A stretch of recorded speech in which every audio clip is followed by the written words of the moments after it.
Seja bem-vindo ao nosso último bloco do Elas e Ele, o seu programa de análise e debate. Nesse bloco, último bloco, a gente sempre pega um assunto mais complexo, mais difícil, que não é do dia a dia. Mas antes disso, nós temos o nosso novo tema, o Espinafrando a Extrema Imprensa, em que a gente pega alguma coisa, né, que a imprensa, que se diz, né, a grande mídia, que se diz imparcial, que se diz, né, isenta, e a gente analisa e vê coisas desse tipo aqui, desse naipe. Olha que lindo! O Brasil está entre os países que mais confiam na imprensa, aponta a pesquisa Ipsos. É manchete da Folha de São Paulo. O que você me diz dessa manchete da Folha de São Paulo, que me lembra aquela pesquisa feita pela Folha, que mostrava que a Folha tinha considerado que a Folha era o jornal mais confiável do Brasil, Thaís? O que você acha disso, Thaís? Essa manchete me lembra muito uma grande citação do Homer Simpson, que se a culpa é minha, eu coloco ela em quem eu quiser. Grande filósofo grego Homer Simpson. Se a culpa é minha, eu ponho em quem eu quero. Mário, o que você acha da filosofia de Homer Simpson aplicada à imprensa nacional? A extrema imprensa. Bom, de acordo com a minha mãe, eu sou a menina mais bonita do mundo. Sua mãe tá certa. Minha mãe é idônea, ela é super idônea, gente. Eu concordo com a sua mãe. Sua mãe tá certa. Eu não tenho o que dizer, eu achei maravilhoso a contribuição das minhas duas colegas. Não tenho o que comentar. Tá certo, mais uma para conta da extrema imprensa. Meninas, vamos agora discutir a pauta principal. Nós vimos no Brasil, nos últimos meses, uma queda brutal dos índices de criminalidade. Geralmente se pega o índice de homicídio, porque é o crime mais grave, mais sério. O homicídio no Brasil, nos últimos meses, caiu mais de 22%.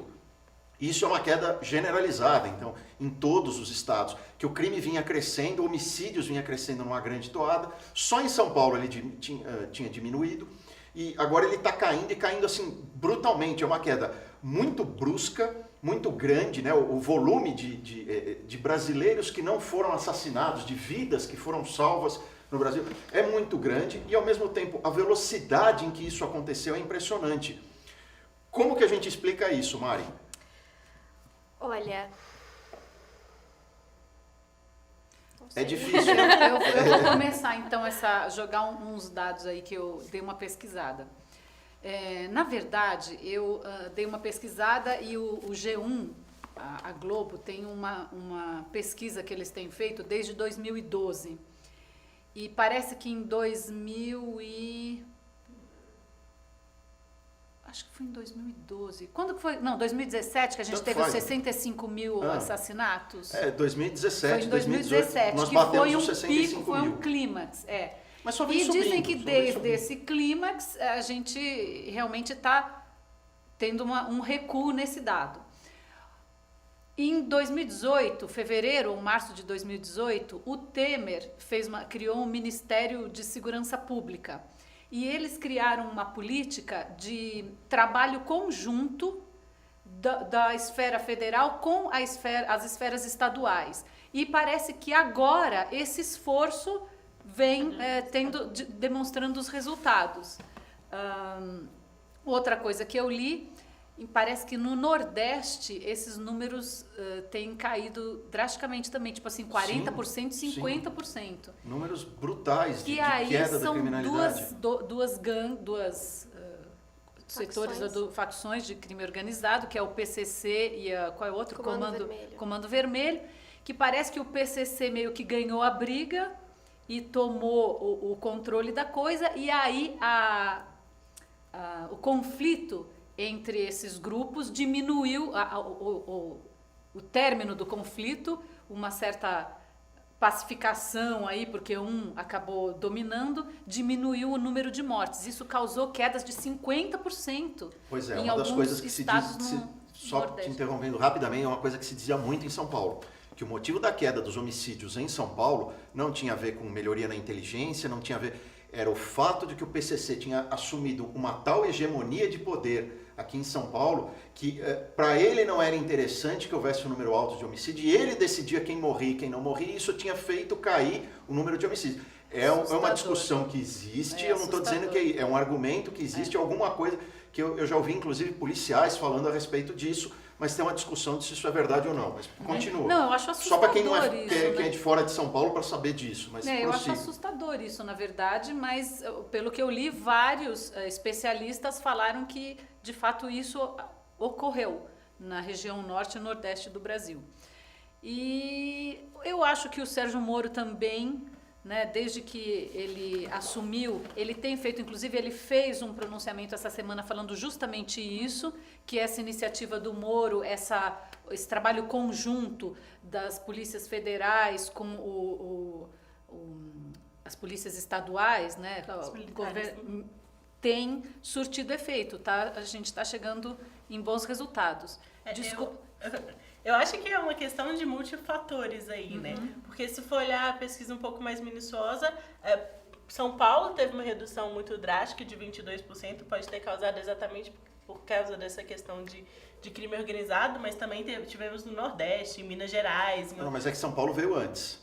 Sim, São Paulo sim. há bastante tempo. Então estava crescendo no Brasil inteiro, menos em São Paulo. Aí Mas alguns agora diziam, isso é o no Brasil PCC. inteiro. E agora no Brasil inteiro, então é impressionante. Eu sou mineira, então e que dizem que o PCC é que... eu acompanho um pouco das notícias em Minas também. Em Minas também teve uma redução Brasil agora todo, impressionante. Brasil todo. Mas se for olhar a redução, elas estão mais focadas nas capitais. Interior de todos esses estados, se você for olhar questão municipal de cada cidade, você vê que quanto mais interiorano ou a taxa de criminalidade para ações violentas continuou a mesma ou teve até um aumento, assim, não tem tanta redução quanto nas capitais.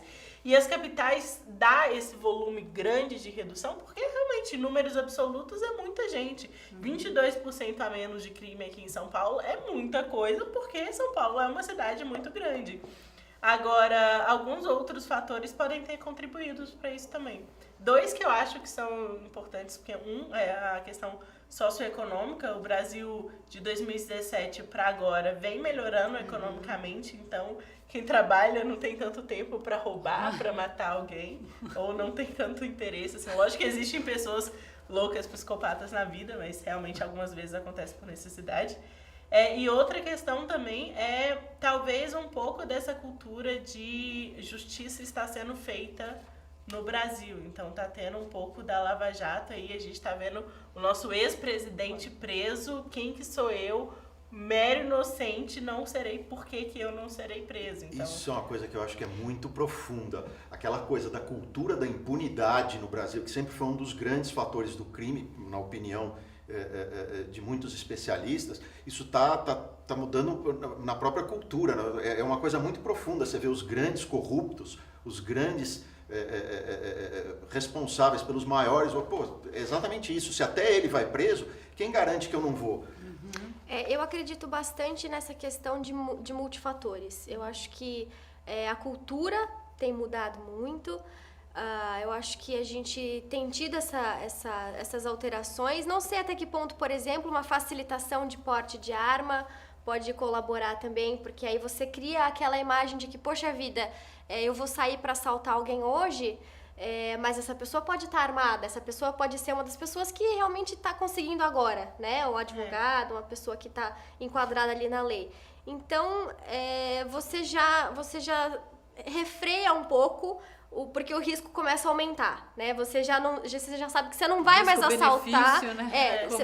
Você vai assaltar alguém, pode ser que você se dê bem, mas pode ser que o cara esteja armado ali, se defenda, e aí você roda, né? Então, a autopreservação. Não sei até que ponto esse tipo de coisa é significativa, mas como você comentou, são vários fatores, né? Que acabam alterando a nossa percepção de impunidade mesmo. Você citou Minas, eu acho interessante que, na verdade, lá o novo governo está fazendo todo um esforço, né, para a limpeza das contas, né, que eles pegaram um rombo altíssimo do governo anterior e